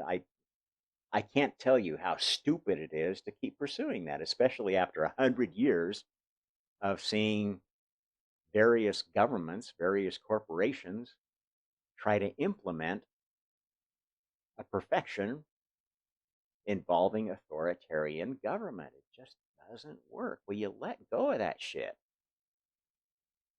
Similarly, anarchy does not work. You have to have some system of organization. And the natural system of organization in God's universe, the patterns that persist are ones of distributed power, checks and balances. That's how nature works. If the temperature rises in this planet more than a certain amount, there will be checks and balances that move it in the other direction. Unless some force pushes it past the level of hysteresis. This is a term that if you're not aware of it, you need to become aware of it. Because it's a very important piece of the equation of how humanity is going to survive long enough to expand and maybe move to other planets. Or whether this particular species is going to die out or is going to devolve into a hive species, like so many others have. And these are all possibilities. And from a soul's point of view, from God's point of view, it really doesn't matter what humanity does with itself now. Because the spreading of this new law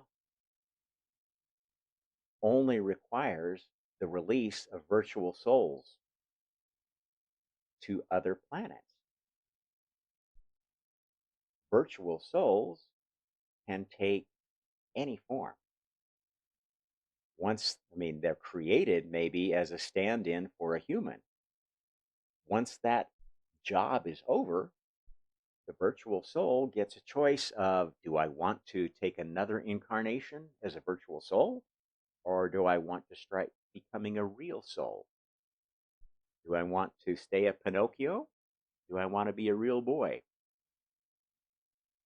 A lot of them will choose to say, I kind of like the idea going through life knowing what God would do in any critical juncture. I'd like to learn more about this God. And there are a lot of people you'll meet that are virtual souls.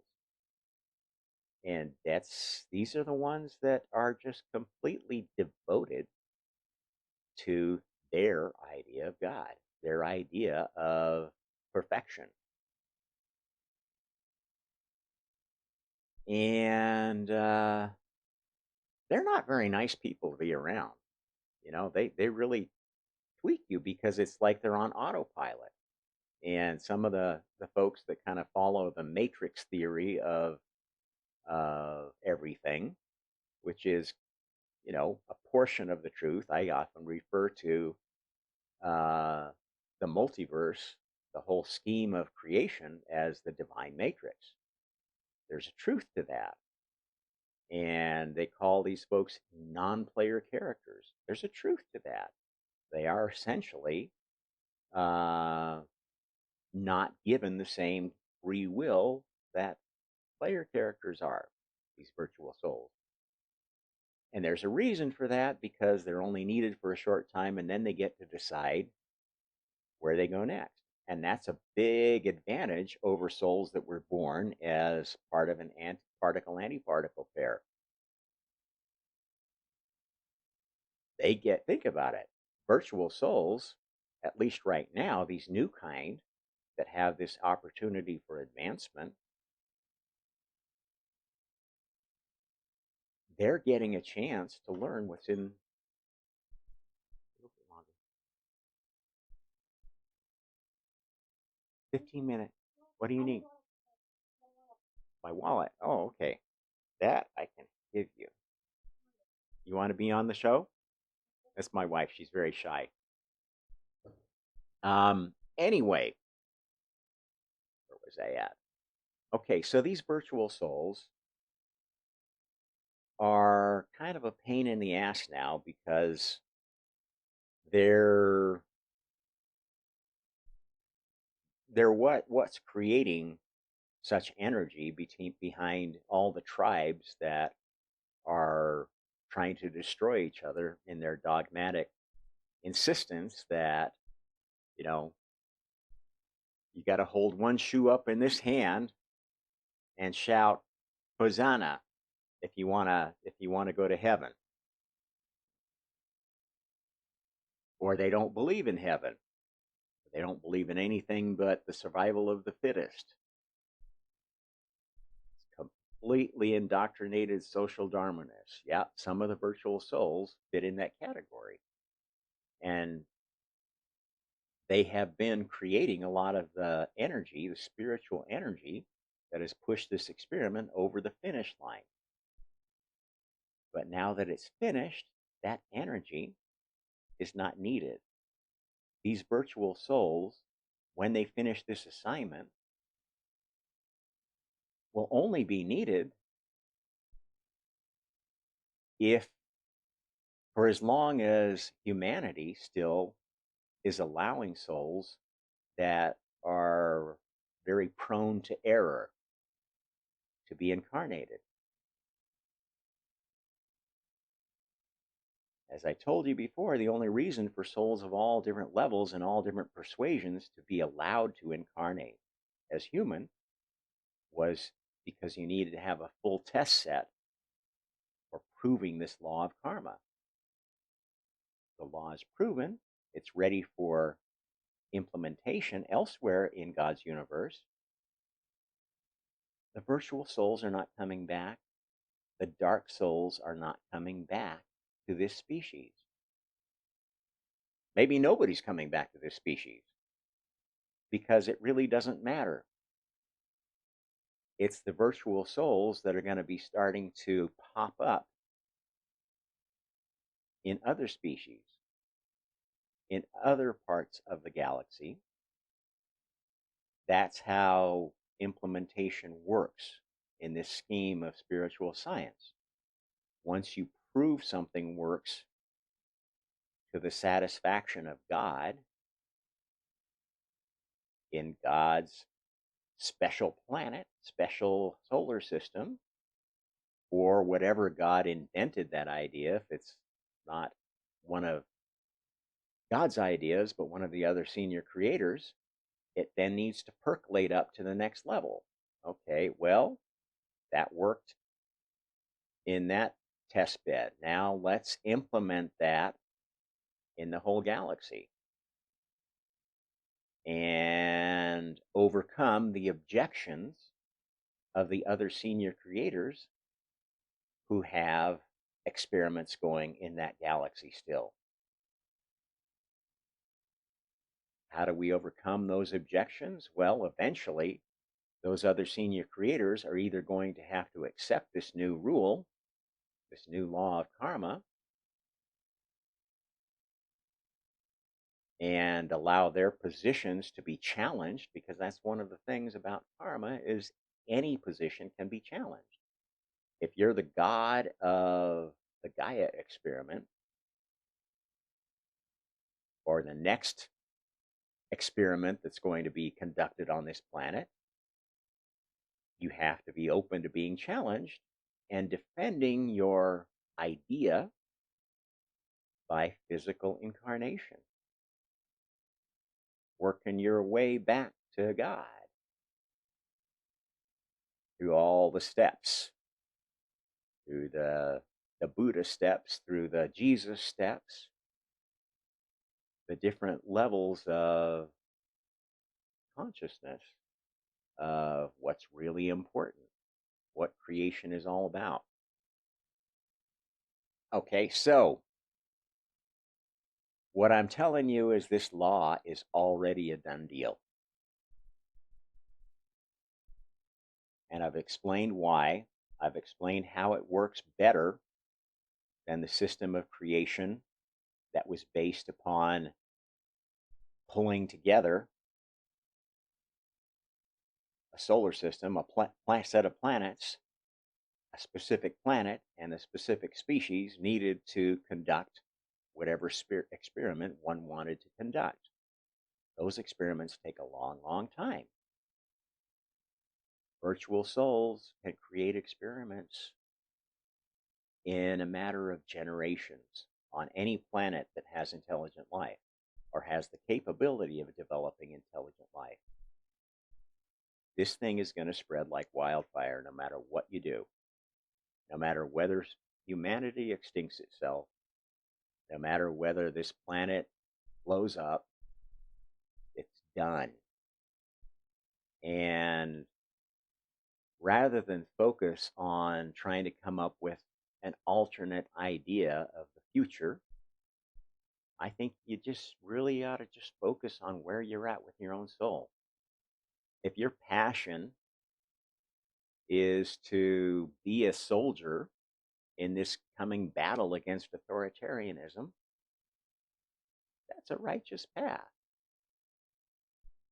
You're fighting for what God was fighting for you to give you in this experiment, to give you all souls from the newest to the oldest, a level playing field that allows you to find your own place in the multiverse, to find your own specialty, your own godhood. Whether it's a specialization in making beautiful things, whether it's a specialization in making well-ordered things, things that are going to last, things that are, or even discovering properties of things that we didn't know existed before. This is a noble thing. The path of the scientist and the path of the artist are the paths of the creator. The path of the administrator, the path of the healer, are the paths of the preservers. And they're both equally important to the multiverse. You cannot expand creation without maintaining existing creation. And maintaining the existing creation involves supporting the structure, supporting the continued working of the systems as they are. The divine fractal. This is what creates the pressure that keeps bad changes from spreading. So, follow what you're passionate about. Because if you're inclined to go down the dark side and to become a creator in one of these dark universes, you're going to get there eventually, and you're going to learn. You learn more on the dark side than you do on the light side. I know that from personal experience. Just go for it, but go for it with the understanding of karma, that you will reap what you sow. There will be equal and opposite reaction to what you do. If you are a person of violence, you're going to attract violence to your neighborhood. Um, there's going to be plenty of violence to go around. You want to go fight in this war? You feel passionate about the Ukrainian side or the Russian side or the side of what you think is humanity's goal in that? Go for it. If everything I say here is just nonsense to you and you've got some other idea of perfection, hey, I'm not going to tell you what to do. I'm just telling you what the truth is, what the scientific, spiritual truth of the matter is. And it's up to you to decide what to do with it in your own life. And I can promise you, no matter what your decision is, it's not going to change the outcome of the spread of this idea of karma. Now, what's going to happen? Let me do a little prophecy here. So, seventh day of creation was about perfecting karma on the earth. That day is almost done. It'll be done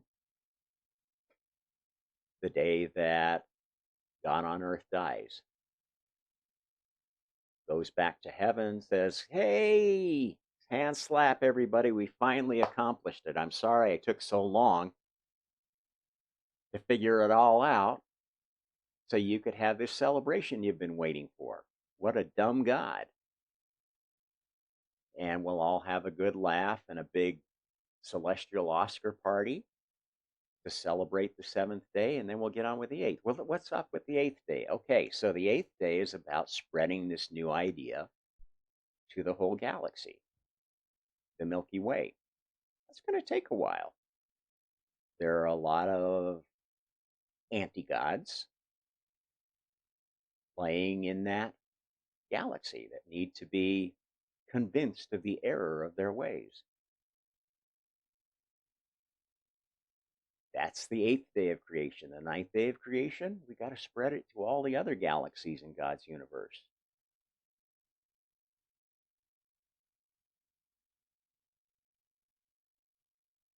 Then we've got to spread it to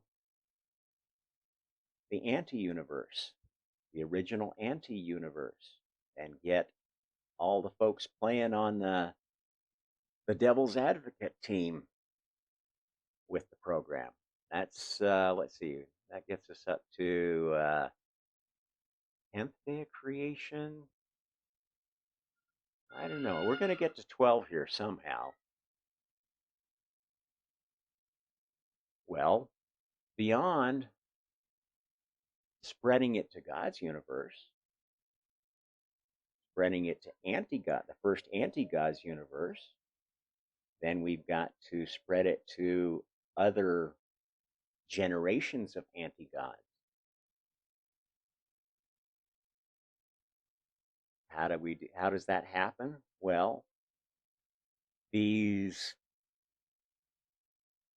are other universes already that have been created during the implementation of this phase, right? We're still going to be adding more laws and fixing things up. We talked about the Mandela effect, these weird shimmering, some discombobulating situations where you suddenly remember this is not the way things happen. Or wait a minute, I looked just over there and once and Now something is completely different. I had a very fun day rewatching Alice in Wonderland with my youngest daughter a couple of years ago and seeing the strangest version I've ever seen. So, this is going to be fun.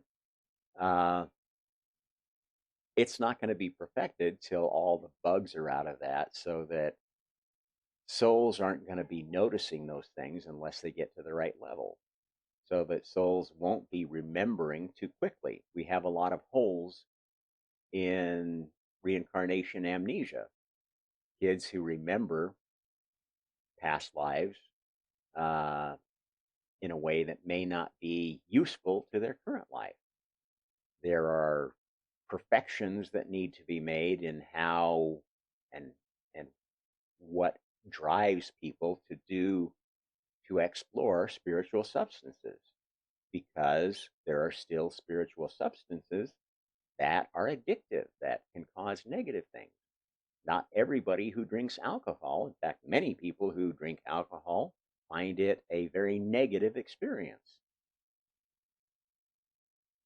That's probably not the best version of alcohol that's ever been created.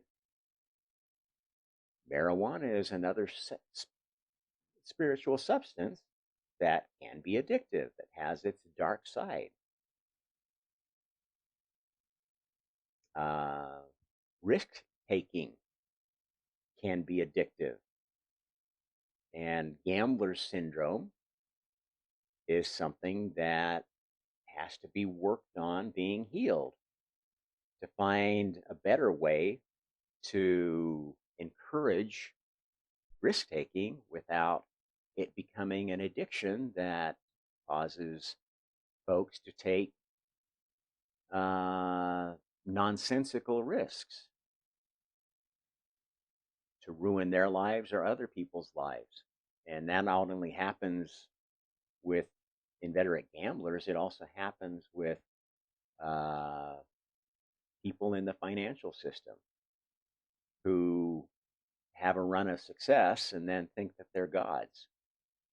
And then when it doesn't work, then they try to game the system so they don't get burnt again. And this is how you destroy a functional financial system. It's how you destroy a functional government. We can't keep being a species that does that kind of destructive behavior. There are better species through which good government could be brought to the physical universe. Humanity's going to have to think up a new reason for existence, a new value that it's going to be able to contribute to the multiverse, where that species doesn't need to exist. It might continue to exist on this planet in some way, shape, or form as a Mad Max dystopian species that goes back to something approximating the Stone Age and a tribal way of life. Um, and that kind of a species could hang around for a long time in the backwaters of creation.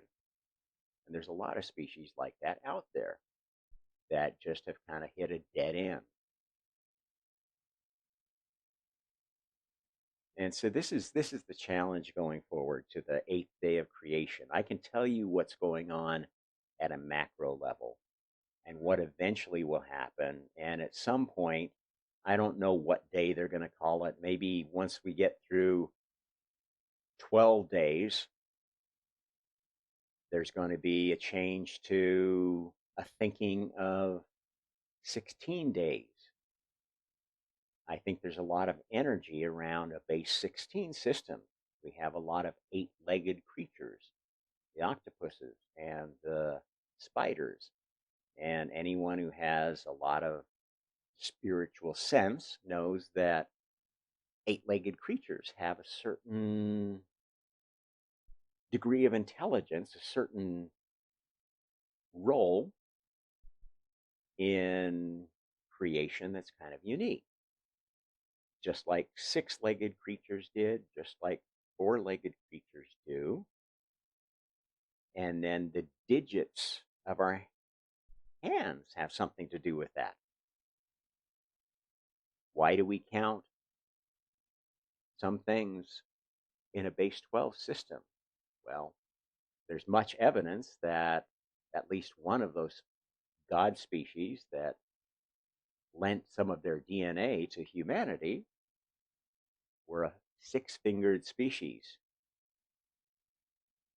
Now, that species might have been given six fingers as a hint to help them along their spiritual path. And they may know a lot more about the magic of 12, why we've somehow got these 12 constellations, why we insist on having 12 months instead of 13, et cetera, et cetera, et cetera. There's a magic in 12 that transcends the species and makes us wonder why we only have 5 on each hand and why we count in base 10. And interesting that there's some creatures that have 8 legs, but we don't know any creatures that have 8 fingers. Why did no creature get 8 fingers? Why did they stop at 6 and then move back to 5 on this planet? And some of our visitors from space have only 3 or 4. Let's see, how can I take one of these out? Let's leave the thumb in. Ah, is that all biomechanics? Is that all evolution, natural selection, random mutation? I don't think so.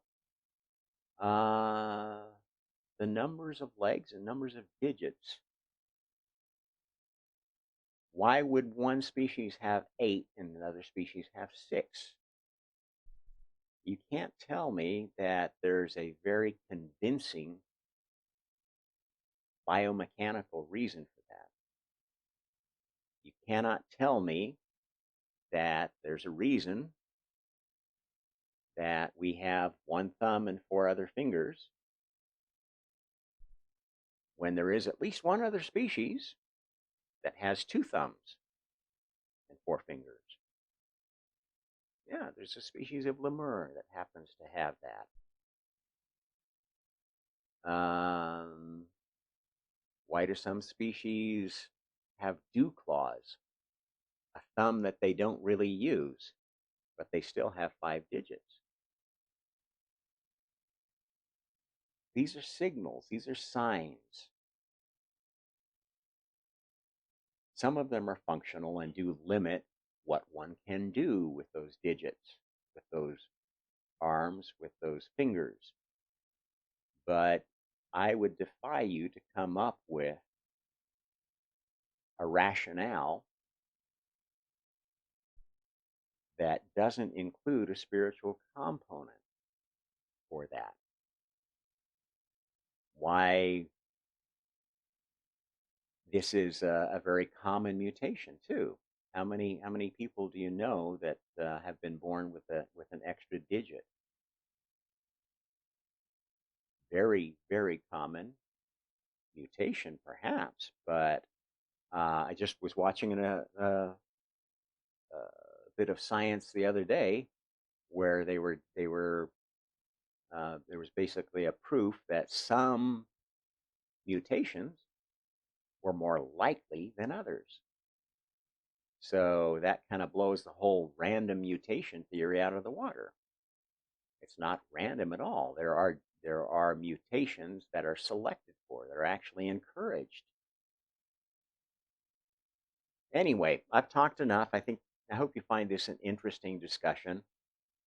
Maybe a nice diversion from getting wrapped up in the horrors of the tail end of the pandemic or the new era of war that seems to be upon us. Uh, I'm really not too worried about it because I understand it at this level.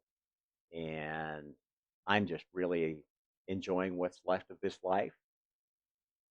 seeing this end game unfold for the species, and looking forward to wherever I get to go next when I hit the heaven that I'm bound for. And the heaven I'm bound for, based upon my understanding of the spiritual world, is the highest heaven, the heaven of senior creators.